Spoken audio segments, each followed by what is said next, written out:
And now, it's time to talk telly with the best TV trio since Ant and Dec dished Bruce. It's time for Luke, Gary and Matt with the Custard TV Podcast. Let's go!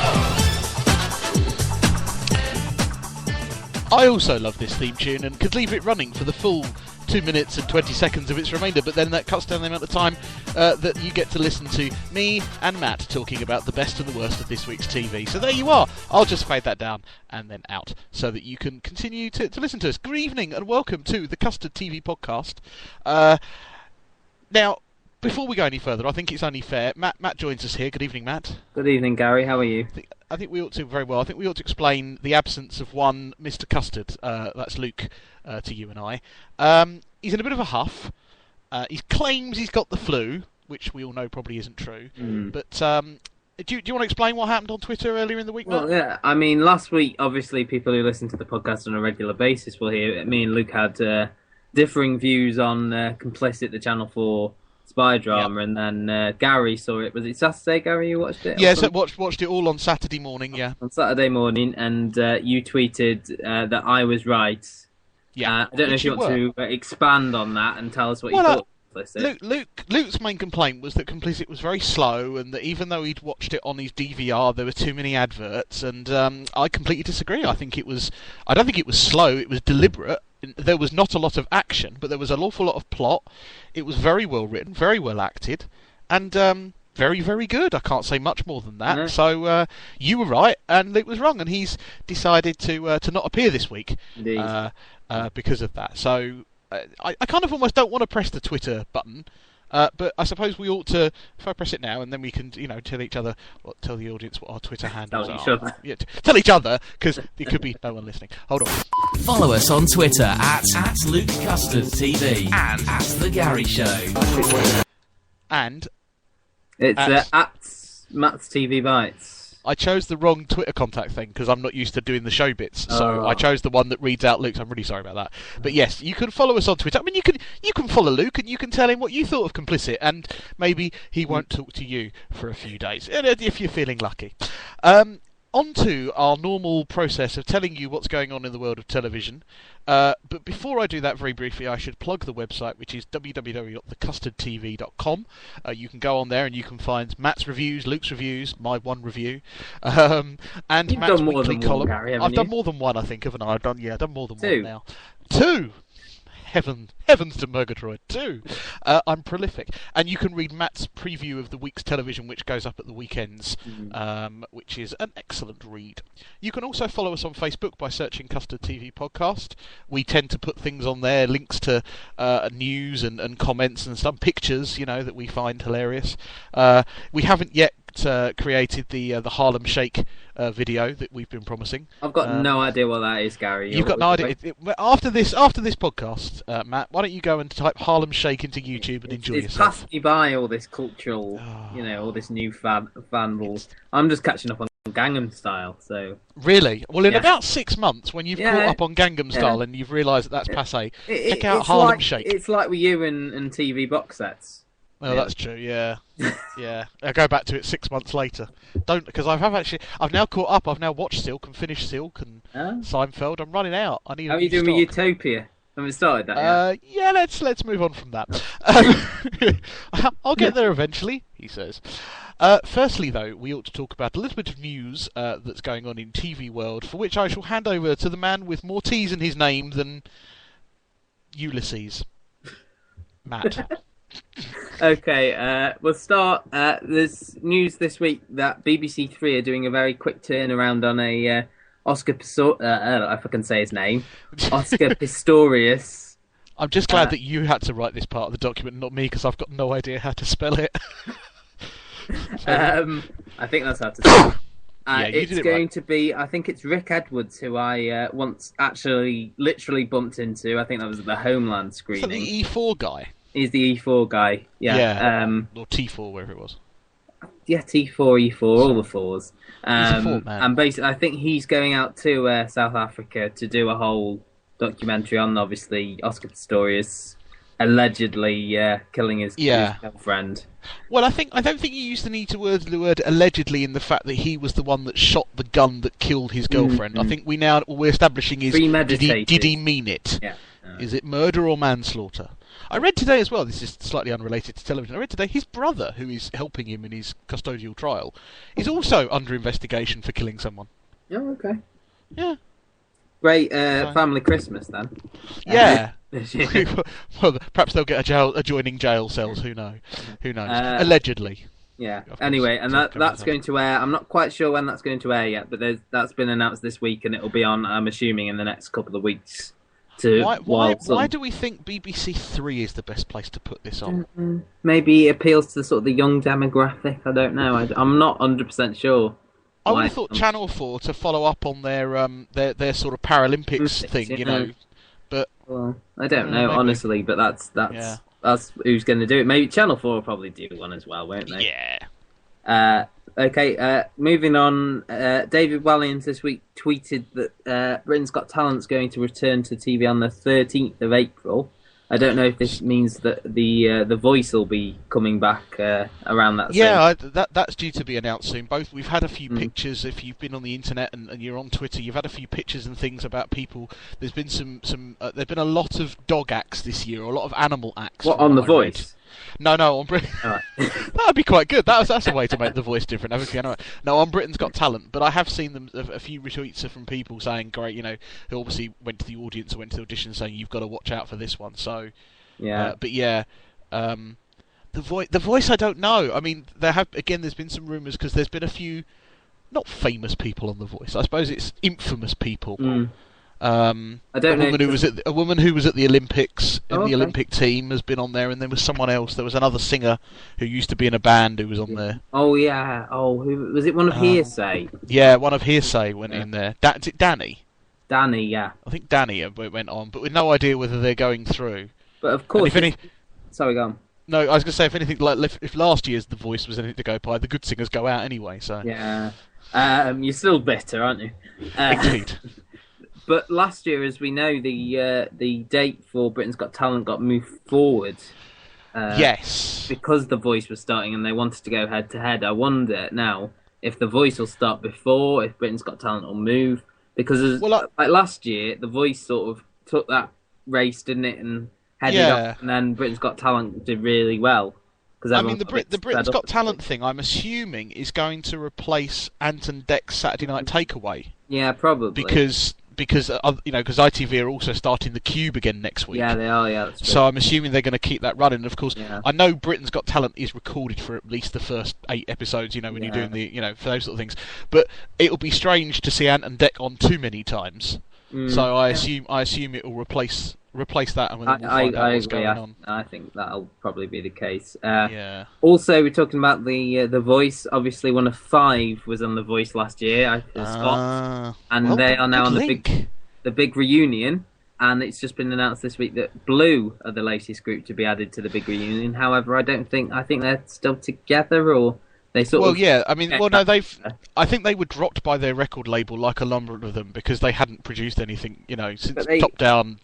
They got back from the top down or something after they split up already. Is my point. Didn't they 1 year?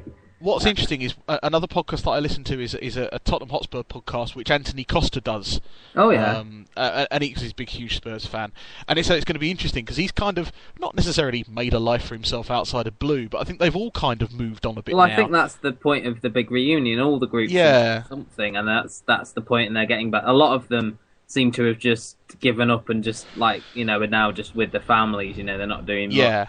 But yeah, the blue, and it's also been announced, I think, on one of the episodes that they're doing an arena tour. It's not just going to be a one-off now. They are going to do a tour.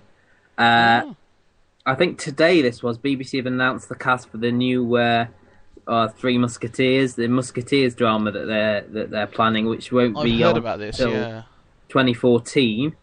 It's going to star, and apologies now if I get some of the pronunciations of these names wrong. Okay, Santiago Cabrera, who was in Merlin. That's good. Yeah, I'd agree that's pretty good. Yeah, Heroes as well, very early on. Yeah, very early Heroes. Yeah.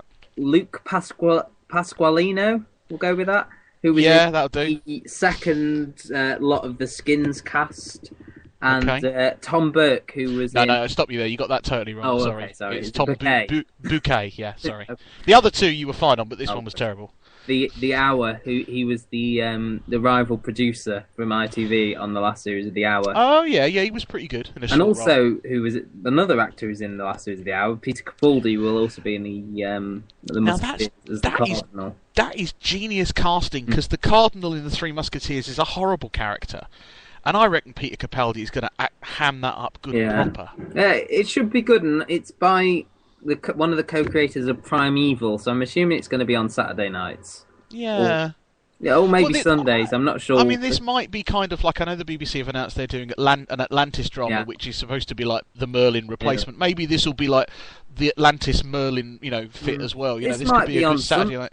It might be on Sundays, actually, maybe. I'm not sure. I don't know. It depends. I think if it's... I think there's certainly a good mileage in the Musketeers story for an action show by the BBC. I do think that would be a good one. But it's all costume drama. It would lean to me to be Sunday nights, but... Yeah, maybe. But it's also an action thing for me that, yes, you can have, there's the princess and everything, so you can get your romance and your thing in, but...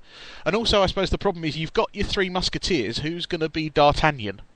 There is a fourth actor, but I almost said Dogtanian there. I was thinking of the Muskehounds rather than the Musketeers. Hang on. That Luke Pasqualiano, I said it again. Oh yeah, is playing D'Artagnan. D'Artagnan, I've got you doing it now. And then was it Santiago Cabrera is going to play Aramis. Tom Burke will play Athos, and theatre actor Howard Charles is going to play Porthos. That's about right. Porthos or something. Porthos. Porthos. Anyway, it's foreign. That's fine. Oh, that's good. So we're looking forward to that. But as you were saying, the action thing, Ripper Street is coming to an end, and that obviously with a it depends. I mean, to me, Musketeers is quite a kind of like a young boys program, or it certainly was when I used, when you read it, and then there was the Muskehounds thing was for kids, but there was always lots of Musketeer programs on when I was younger. Yeah. But yeah, I think it could fit both. I mean, an edgier version, like a Sunday night version, could also go down well. Talking of Sunday night TV, Downton Abbey is reportedly going to feature its first black character in the upcoming fourth series. Right. It's going to now. I know you don't watch Downton, do you? No. They're going to. It's into the 1920s now, so they're bringing in apparently a club singer, a musician, and I'm guessing he'll have a relationship with one of the daughters, one of the ones. Now, is this a response to wanting to try and catch up with this program that you've been watching about club singers in the 40s? Because it's a little, bringing in a black character. It shouldn't be such a thing in these days, but of course this is a period piece, so you're right, it is important. But the fact that they've gone for, I suppose, not a slave, which there would have been in that time period, black slaves in houses, and obviously bringing him in as an equal is quite important, I think, and could be quite culturally important. Well, this is the casting notes that they've put down for the character here. Right. Male, 25 to 30, a musician at an exclusive club in the 1920s. He's black and very handsome, a real man, not a boy, with charm and charisma. So, there you go. Oh, well, that could be good. Yeah, you are right, because Dancing on the Edge has been very similar to that in terms of, black musicians sleeping with the sort of higher classes. So that, and there was a touch of that in the Hour as well. I know it's a later period. There was one of those running storylines. There was Doctor. Yeah, and the excellent program that we all watched last year, where I don't know did we all watch it? I've completely forgotten the name of it. Where you had 6 people who came back to a house where someone had died years later. Oh, what was the name of that? Not Marchlands. No, it was a BBC Two thing, and it was set. No. There were 7 or 8 characters living like a commune, and they all came back years later to clear the house because one of them had died. That's it, yes. Yeah. And there was a black character in that, and of course, when they were going back in the 60s, they showed a lot of the prejudice. White Heat. Well done. Well done. Yes. Not only are you rocking the names, you're almost doing the one show style introductions. The switching between topics. Well done. Okay. Finally, this is yes. You can do this last little bit of news then, Gary. Well, I got a tweet late on in the day to tell me that this is all going to get very confusing because Fox, that was formerly FX in this country, has picked up the American version of The Bridge, which is going to show in FX, which is a subsidiary of Fox in America.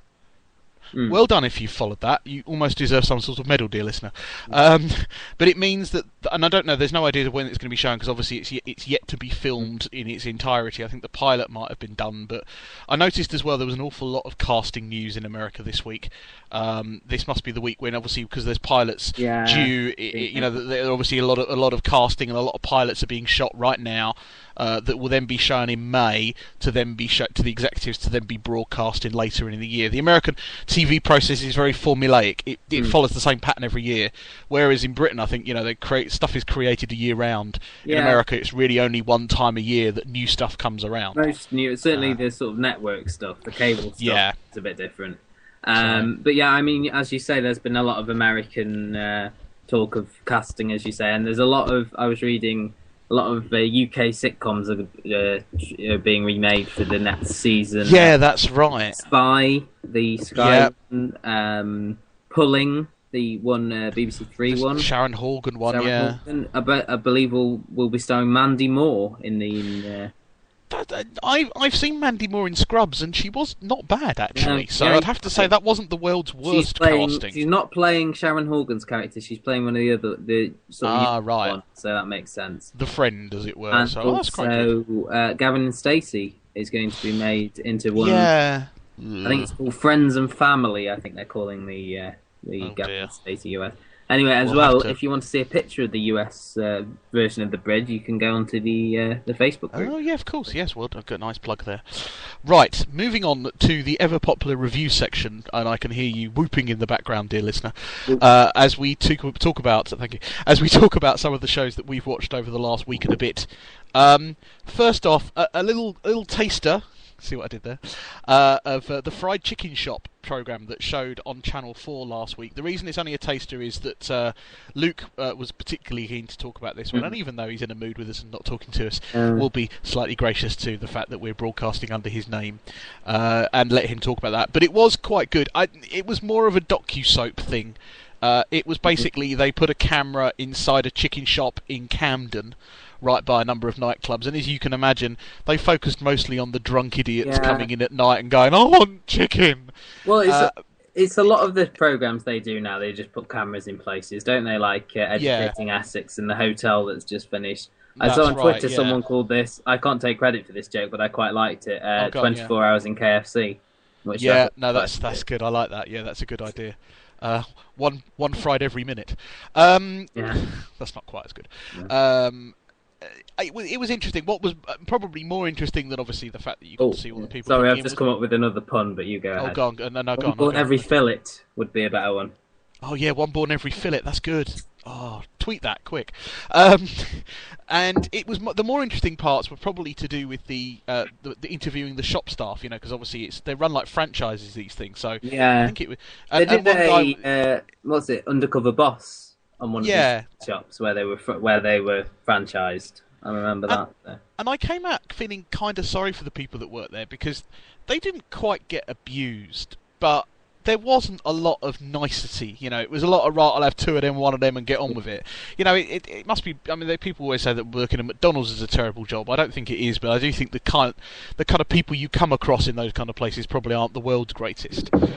But I thought one of the things that was quite interesting was it did try and show you that around that area, and some of the conversations they picked up on, there was a dance troupe or a drag act troupe that came in, and one of them ended up talking to one of the drunk people and then dancing with him because he said, "I've always wanted to know how to dance," and because he saw this guy in a sort of a transvestite costume, he thought maybe he could dance, and he did, and they did a dance around the shop. Oh, that's nice. Now, I know it was fake because obviously they must have been told. I mean, they had microphones on. Yeah. But it was kind of spontaneous and all right. So it was a one-off. So we don't need to focus too much on it. I don't think it'll be coming back, but I'll let Luke go mad on that one when he. I'll when watch he it comes as well back before Luke comes back next week. So that'll be a good idea. You can both give us your views.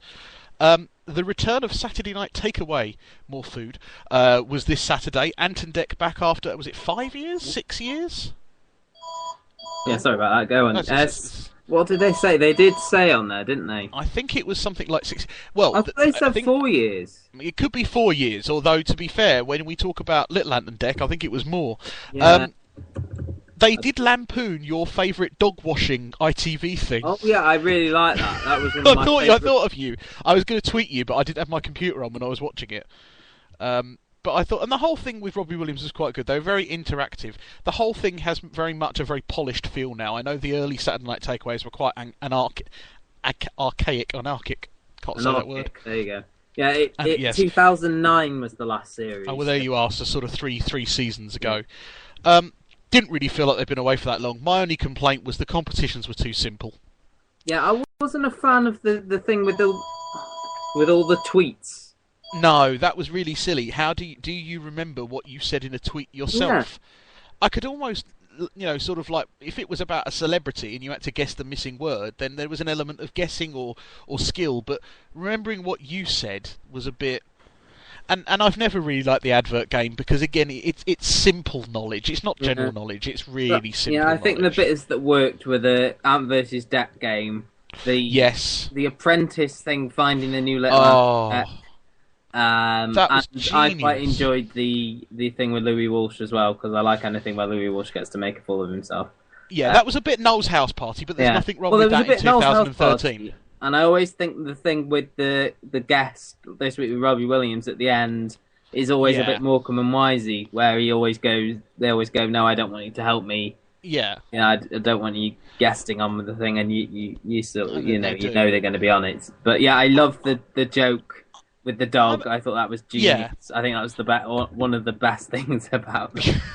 Yeah, and I think sort of showing that Ant and Dec are still very good at writing and doing basic comedy. Yeah, I think that's when I'm a best. Celebrity, isn't it? You can see that on that.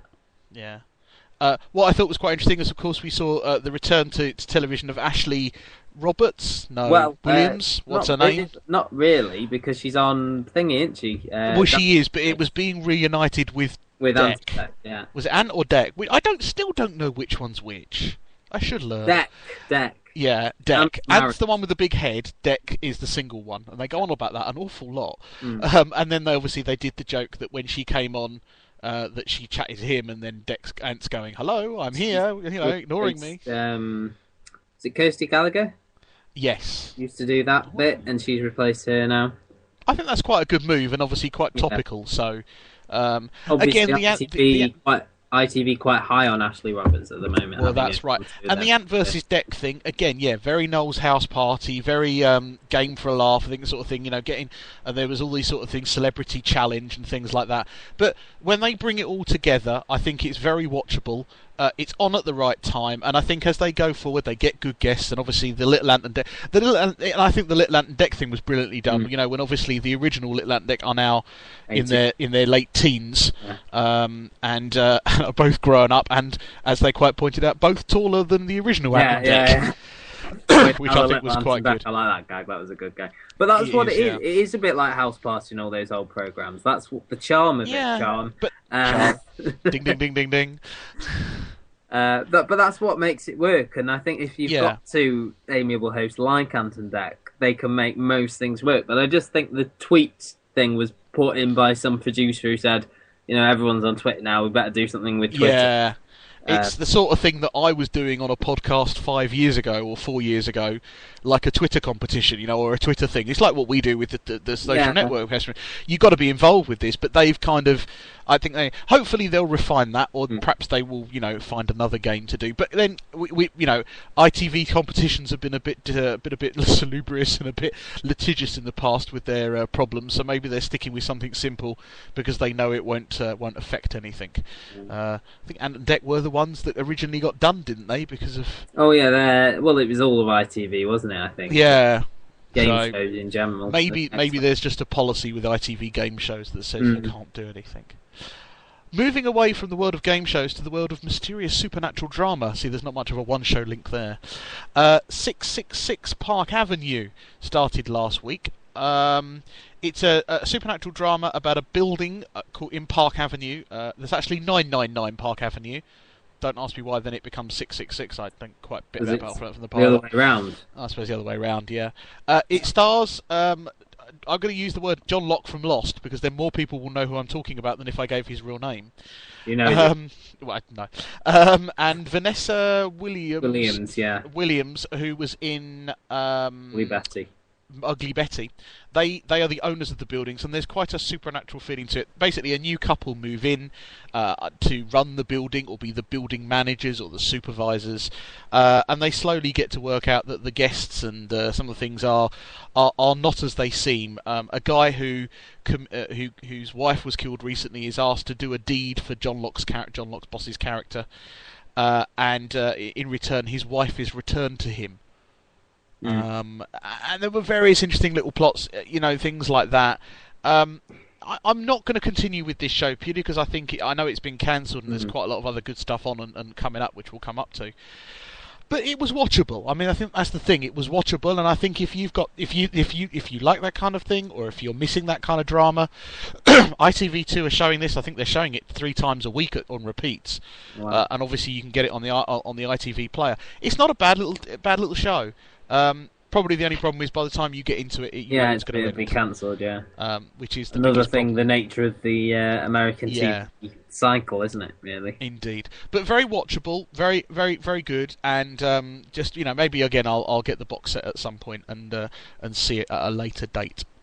Another big event that happened last week is that the Brit Awards, the annual Brit Awards, where the cream of British musical talent come together and get cut short by James Corden. Oh no, that was last year. Sorry. You watched. I was out that night, so I caught up via Twitter when I got home. There was actually a lot of jokes made about that. That was probably the funniest thing, was the jokes made about the Adele thing last year. I mean, I like James Corden on it. I think he's sort of an amiable host. He sort of makes it about the music while at the same time sort of putting a few jokes in there.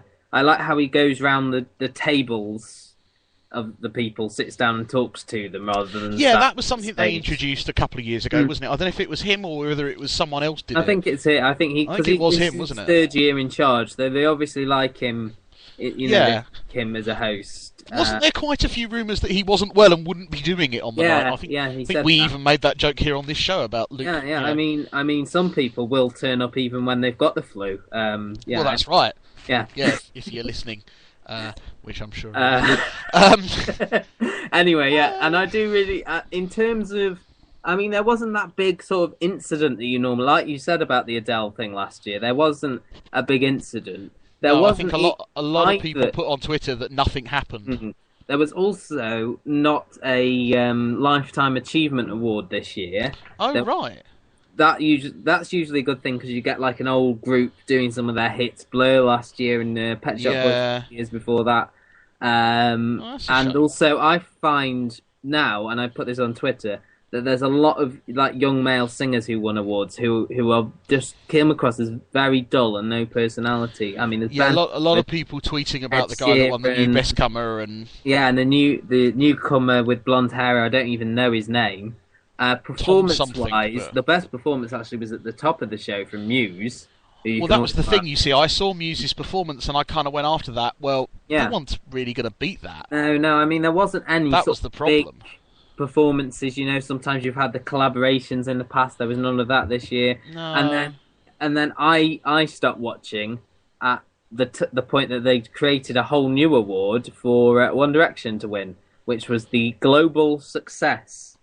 No, they have done that before, and who won it before? No, it's a brand new award. Was it new? Yeah. They've created awards in the past, though. I'm fairly sure they created something. Global Recognition, that's it. Global Recognition Award. Was it viewer voted, or was it? No. This was just created by the people purely to give One Direction award. I reckon. It's almost as if they said, "If we're going to come to your award show, we have to win." There were no something. Nominees. It was just dear. One Direction to win. The Simon Cowell award for "Please get my act an award if they come on your show." Yeah, exactly. I mean, Simon Cowell was in the audience as well. He didn't say. I mean, James Corden just passed by him and called him like a handsome devil or something like that. Yeah, I saw that. I think that's roughly around when I stopped watching. So I do like the fact that James Corden pointed out that a lot of the people sitting at the tables, you had no idea who they were. They were all like, record executives and stuff. It's like, and this guy, whoever he is. Whoever he is, that's right. But yeah, I mean, there was just none of the sort of... I like James Corden, but it was just very dull. I mean, like Robbie Williams was there and Dave Grohl, and they at least are sort of personalities. But that Dave Grohl interview was stilted, man. Yeah, I mean, that was awkward. He seemed almost like he had jet lag or something like that. He was just he was doing a bit of a Bruce Willis there. Yeah, exactly. Bruce Willis on the One Show, not Bruce Willis in Die Hard. Yeah. It's sort of slickly done now, because I remember the one, going back a few years now, do you remember the one that Osborne's did, which was just horrendous? Oh yeah, that was a car crash, but you knew it would be. I mean, that was the thing, it was almost advertised as a car crash. I would rather have one like that next year than have another sort of slickly produced... Well, I'm surprised that the cast of Towie haven't been asked to host the Brit Awards, and that must be coming soon, so... Anyway, so we'll move on from that. Your wish might come true, Matt. You never know. Moving on. Very briefly about Complicit. We talked about it at the top of the show. Spy drama, all about interrogation and whether it's right to torture terrorists to get information from them. Excellent, and I agree with you. The confrontation between the two main characters, when he finally was allowed to interview him, was to me the high point. And I thought... about halfway through, I thought, this whole drama for me is going to hinge on the ending, and I thought the ending was perfect. Yeah, ambiguous. For me, last week, I love the ambiguous ending. Yeah, I suppose we could now say at the end, the character, the main character, gets fired from the MI5 or MI6. He's suspended. We assume fine, and you don't know what happens next. You don't get told in six. Basically, you don't know if the Arsha Ali character is a terrorist or not.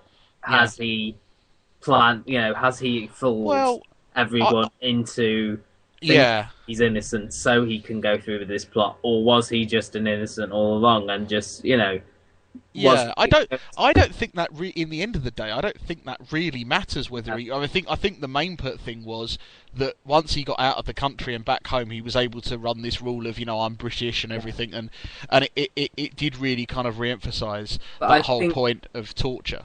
The whole closing scenes where they showed you like Piccadilly Circus and the music festival and things, it was meant to insinuate that was where they were, planning the attack with the whatever the poison was called that was going to release ricin.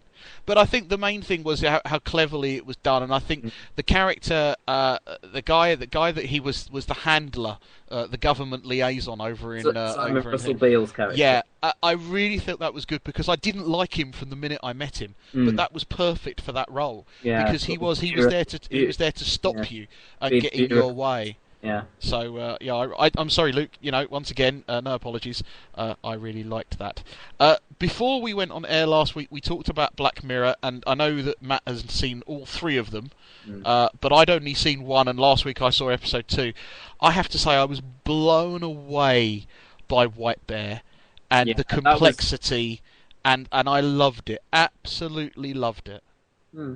Yeah, I agree. It was by far, and I know you haven't seen number 3, and I know next week when Luke's back, hopefully all of us will have seen all 3, and we'll be able to talk about which one's our favourite. But yeah, definitely White Bear for me was the best one. I just loved how it you got that payoff at the end. My problem with the other 2 have been that it struggles. It builds up really well, both the first one and the third one, and then it just gets a bit muddled in the final act. Almost as if Brooker doesn't know how to end it. He's built up so many things. I mean, last night's one, without giving anything away, there was so many different things he was commenting on about, like how apathetic young people are to the voting process, how people criticise people it's as if the comment he's making is more important than the ending. People who sort of satirise the news are I think it was almost people who have a go at him for satirising the news. There was almost some sort of... I mean, in White Bear was so good because you got that sort of apocalyptic drama. You didn't know what was happening until that final scene. And I mean, I think half it was reminiscent of Groundhog Day It had a bit of the Truman Show in there, Yeah. you know, and it just brought that together of But you this didn't know idea. it had that until you didn't know that until the revelation. You know, about halfway through, you didn't know. Well, that's what I'm saying. Not the end. I think the revelation comes yeah. halfway through when the audience are Well, it's when like she the final pulls the gun, act, isn't it? we should say, shouldn't we? The final act of The final act. She pulls the trigger, and I'm assuming that in various different ones she gets hold of a gun at different stages, It and really they've just obviously makes got you plans think. for I that. think that's what I liked about it. It makes you think about, well, she'd been through this before, and you obviously saw her flashbacks, and you were trying to piece it together before she got there, and I think that was what's so great about that one. And for me, that was definitely 1 and 3 had their moments, but the 2 was right definitely the best. And I think what was most important was her performance. I think, whereas in the first one, I felt the female lead actress was a bit. I didn't really like her, and I didn't really feel that sorry that her partner had died. She was a bit soppy, and yet I really felt for this character up until that reveal, and then I really hated her, and then I really felt for her again. Yeah, and I really love Michael Smiley as well, who's an actor who can sort of do like psychopathic and sort of comic, as he's been in Spaced, and he was in Luther. Right, are we all right with that? Big thumbs up for Black Mirror. We'll touch very briefly on a new ITV drama coming up called Broadchurch, only because Luke, myself and Matt have all had the privilege of watching episode 1, and I think collectively we're planning to do a podcast about that, so you can join in with us. Whether we do all 5 episodes or whether we'll just do the first one, I don't know. But starring David Tennant, in a very non-Doctor Who role, so this will be completely different for anybody who thinks they're getting David Tennant the Doctor. We won't give away anything because this hasn't even aired yet, and there's previews on. But I think without a shadow of a doubt, I could say this could easily be up there for drama of the year if done right. Yeah, definitely. This first episode is definitely a very very good episode. I would struggle to see at the moment how they could stretch it across 8 episodes, but David Tennant. I don't know. Olivia Colman is amazing. Yeah. You've got Jodie Whittaker, Andrew Pauline Buckham Quirk. from Arrow's Law, Vicky Pauline McClaw's Quirk's in in it. there. Yeah. There's Pauline Quirk, who hardly does anything in that first episode, but that's she's right. Yeah. Sort of have to do, and the guy from Doctor Who as well. Yeah, that's right. Arthur Darby. Rory's in there. Yeah, and I think that's the thing, is that what it did was it introduced you to the main 2 characters, set a scene, and then it's shown you lots of. That's why I think it's going to be good over 8 episodes, because it's shown you that there's lots of bits in there. It's about the town, isn't it? We'll stop there because I think we can't do too much about that. But set your DVR players now for Broadchurch, which is showing in a couple of weeks. Yeah. Do you want to talk very briefly about Utopia and Mad Fat Diary that ended last week? Yeah, both Utopia and Mad Fat Diary ended last week, and of course we'll plug again Luke's interview with Sharon Rooney from Mad Fat Diary. Utopia, I can't say too much about because you haven't seen any of it yet. But that's fine. I mean, it's out there, so don't worry. What I will say is that it sort of the end of it. I think they wrapped up everything that they set up. They answered all the main questions, the importance of this manuscript that everyone had been hunting, the Utopia experiments. They found out the mystery character who they were looking for, who that was. I mean, all the sort of twists and turns made sense. But then at the end, they set it up enough. If they want to do a second series, they can. But at the same time, if they want to leave it as a one-off, they can as well. And I think that's the beauty of the writing of throughout Utopia. And I mean, I think a second series would ruin it, but I think they're going to go on how well the DVD sells. The rumours I've heard is that it was a surprise hit for Channel 4. It did do quite well in the ratings. So, and I think, as we said, there just wasn't a lot else on. So the fact that this was out there was probably quite good. And then Mad Fat Diary ended as well. DVD sale Utopia will be the. Yeah, in terms of Mad Fat Diary, I think the success of that was mainly as they saw it through social media. I think there was a lot of tweeting going on when Mad Fat Diary was on. I think it appeals to that sort of the teen girl crowd, and obviously me and Luke as well. That's right. Obviously, there is that sort of nostalgic element, it being set in 1996, and I thought the final episode was just amazing. I mean, it was really funny, and it was at times quite sad. Sharon Rooney was amazing in it, and I hope that she does get a BAFTA nomination when the TV BAFTA nominations. That's a good one. Yeah. Yeah, I hope she does, because I mean, she, as Luke said in his interview, she's in almost every scene of that program, and that final episode was just brilliant. There was Matter of Fact Diary, unlike Utopia, had a bit of dodgy episode 4. Matter of Fact Diary was brilliant from beginning to end. And I'm glad that's coming back for a second series. Okay, should we? I believe the DVD is out soon for that one as well. I think it's out now. I think it's out now. So there you are. You can head out to your local retailer. If you haven't got any money, it's all on 4OD as well. So. Well, there you are. So you can. Why bother going there? No, get the DVD. Get right. The DVD. With 5 minutes left in this podcast, we're going to tell you about the television that you should be seeking out over the next 7 days before you come back to us, dear listener. On tonight, that being the 26th of February we're in, aren't we? Yes, indeed. Yeah. First off is a BBC Two drama called Heading Out. This is written comedy. Heading Out, written by Sue Perkins, isn't it? Sitcom. Her of Bake Off. Drama? It's the sitcom. Oh, it's a sitcom. Sorry, did I say drama? I meant comedy drama because apparently but it is a sitcom. Yeah. It's that sort of format. I wouldn't say there's not that much dramatic about it. I mean, no. Shall I talk a bit about it?